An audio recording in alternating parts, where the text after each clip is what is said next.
The Denver Broncos are about to send shockwaves across the entire AFC West, but don't just take my word for it. I sip the orange and blue Kool-Aid, but you know who doesn't? The biggest content creators for our division rivals, and in this video, I break down what they thought about each of our free agent draft picks, who they hope we don't draft in this upcoming NFL draft, that and way more in this video.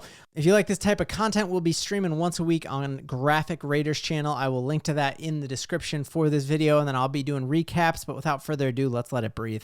Yo! Oh my God, Ben is already starting with the shenanigans. Ben, what's good, man? It's been forever, brother.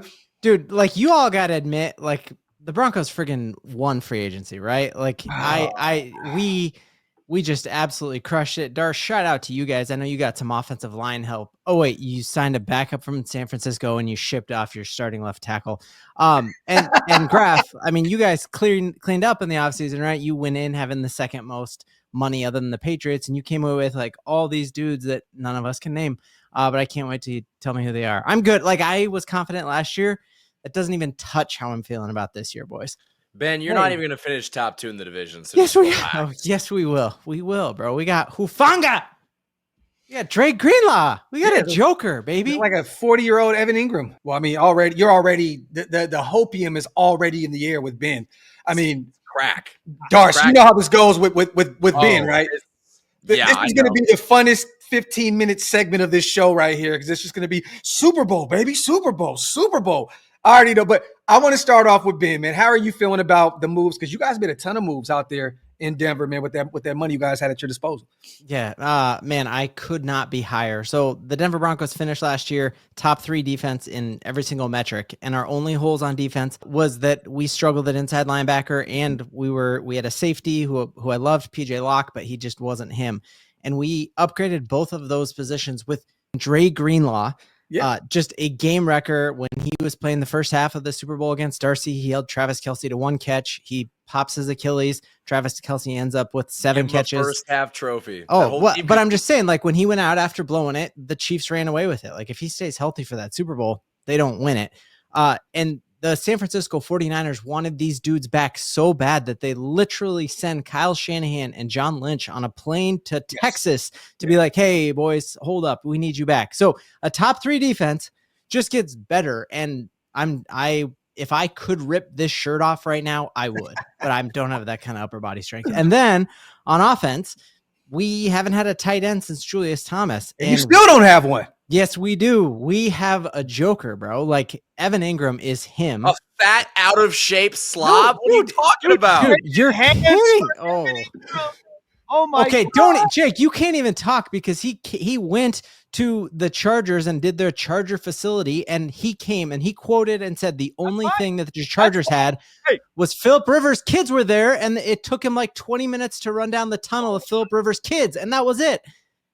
But let's do this. Let's go over this list of what Denver has done this offseason, and we're going to give our grades, okay? Me and Darcy have already done this, and we'll kind of just repeat kind of what we've done at this point. Yeah. But we're going to start here with Evan Ingram, okay? He goes out there. You know, I knew Ben was going to blow this move up like way more than what it was. 2-year, $23 million deal, $16.5 million guaranteed. Had a down season last year. The year prior, though, had a big year in Jacksonville. I think last season, 47 catches. He missed 8 games with a hamstring injury, torn labrum as well. But what do you rank this right here? I mean, you did need a tight end. You definitely needed one. I still think that you're going to get one in this year's class. This is a very deep tight end class. So you got to come down with one right here. But what is Ingram? Ben, is he 31? Somewhere 31? 32? Yeah, 30, I think. Let's see. Somewhere along those lines, right? Yeah, he's 30. So he's 6 years younger than Travis Kelce, right? He couldn't even have, like, Travis Kelce could have driven him to middle school. And he's much more of an athlete than him. And in last year, missing 8 games. Oh, Evan Ingram by far is going to have a better year than Travis Kelce. The only tight end. Oh, for sure. It's a fact, dude. It's an absolute fact. Because, like, Evan Ingram had more production in fewer games than any Broncos tight end has had since Julius Thomas. So even his down year last year is a fantastic year for us. So I honestly give it an A. It was the position I want. It was the player I wanted, and it was a pipe dream going into it. And we ended up with him immediately after he tweets the GIF of the Joker, and why so serious? And like he knows he's going to be Sean Payton's Joker, and he picked the Broncos over the Chargers. He picked Bo Nix over Justin Herbert. I'm thrilled with it. It's an A. Jake, how do you rate that, man? He did go into the building out there in LA and passed up a situation out there with Harbaugh and company. How you feeling? I mean, again, I don't feel terrible about the fact that, he chose the Broncos over us. At the end of the day, I kept telling it to everybody. If you look at the Denver Broncos and you look at the LA Chargers, they have the similar blueprint going into the offseason and into the draft. They needed tight end. They needed running back. They needed to upgrade some defensive pieces. So it's like we're literally mirroring images of each other of what our needs are and what we needed to pick up. And so if Evan Ingram decided to go to Denver, more power to him. But he did say in the end that he appreciated the Chargers for even putting together that interview and what their philosophy was going into that before he chose Denver in the first place. So we're not particularly mad at that, but that's okay. Well, it's funny. So I actually just looked this up because I just wanted to make sure I was correct. Ben, the guy that you said is going to be better than Travis Kelce next year?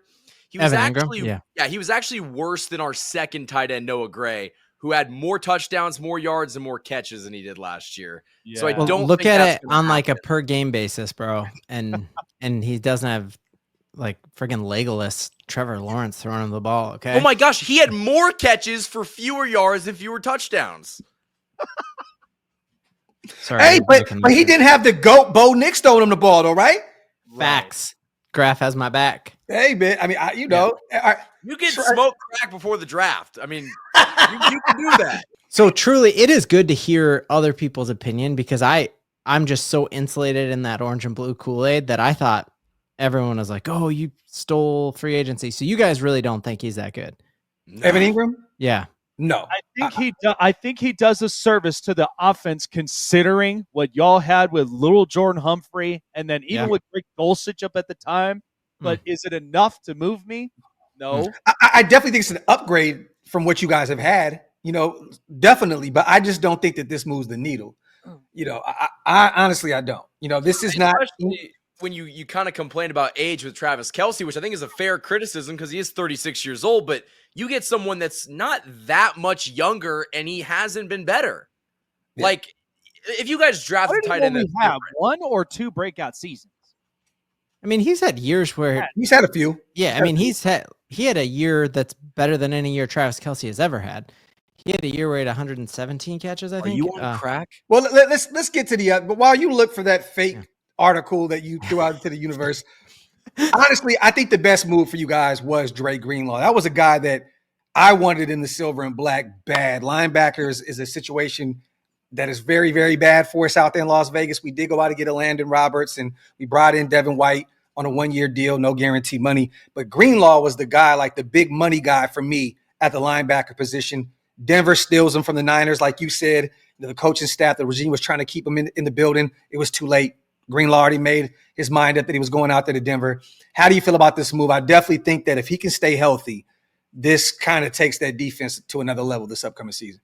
So going into last offseason, we were worried about the inside linebacker position. And then in that game against the Jets, Alex Singleton blows out his ACL. And so then we're like, oh my God, we signed Quan Alexander. Yep. And so to be a top 3 defense without that, and then you go get a tone setter like Greenlaw, and I think he's fairly young to come back from an Achilles pop. And the fact that the team that knows the best about how he's recovering from that is the 49ers, and they flew to Texas to try to keep him. I think that's a good thing. I think that was the best pickup for you guys this offseason, real talk. And I didn't like that at all. Ben, you brought in Hufanga. I think it was a great move at the safety spot. You brought back DJ Jones on a 3-year deal. You brought back the GOAT, Jared Stidham. There's no better backup in the world, man. Stidham is the GOAT. Former Raider, man. He went out there and almost beat the 49ers. I'm always going to remember that game. But honestly, how do you grade this offseason? Those are pretty much the big, acquisitions that you guys had this offseason. Yeah, I'd definitely give it an considering that we're still eating the second half of that Russell Wilson dead cap hit, I give it an A+. Like, you know, when you get John Lynch and Shanahan flying out, you get them picking the Broncos over Herbert. I think it's hard to not just be thrilled. We're basically tied with the Buffalo Bills at halftime in Bo Nix's first playoff game. Like, we're good. We're very good. I give you guys an A-. I think I did like the moves you guys made in the offseason. The thing that got me nervous about you guys was you guys did not go out and get a veteran running back because this class is so deep. So it scares me because I'm like, oh my God, Amarion Hampton's going to be a Denver Bronco and I'm going to hate it every single week. You know, I got to watch you guys play football. So I thought that was the interesting thing was you guys didn't go out and do the Dallas Cowboys move where they went and got two, you know, in free agency in a deep class, which makes absolutely no sense. I got to be real. As much as I can't stand you guys, I think it's an A-. You guys had a really good. I mean, the Greenlaw pickup itself just absolutely insane. How would you grade their offseason, Jake? I'd say the same exact thing. I think A-. You know, getting Drake Greenlaw, because here's the thing: when you think about upgrading from Cody Barton, which honestly, with the way that he panned out, like he was streaky. That's why, like, once you needed to solidify that linebacking position with Drake Greenlaw up in there, now I kind of feel a little bit like this defense that was top 10 last year is getting better as it goes. So once you add that and you add Talanoa Hufanga, like the possibilities are endless for them. And then having him paired up with Brandon Jones and like a bunch of guys in that secondary is gonna be stupid sick. But I do think the Broncos, they are on the similar competitive side. Now, with them getting Evan Ingram, of course, with the tight end position, does that leave them in a position where they may not take tight end? I don't think it does, but it's not going to be a position of need like when you're talking about the first round. I could see them maybe potentially getting something in the second round, if not the third, because there's still this is probably the deepest depth type of draft that we've ever seen now. So, you know what's crazy, Jake? I can see them taking Tyler Warren in the first round and waiting until the second to get a running back. Yeah, they've said that. I think and that's the other thing. Either if they trade up or it just so happens to fall in their lap, because you got to consider the Colts and you got to consider a couple teams that need tight ends. Yeah. I got the Colts taking him in the first. Oh, yeah. What you got, Darcy? Denver Broncos offseason. I'd give them an A. I think they had a good offseason. I love you guys. This is why we do this. That doesn't mean that you're going to win the division. You had a good offseason. Guess what? You guys had a good offseason last year. You guys are the offseason champions.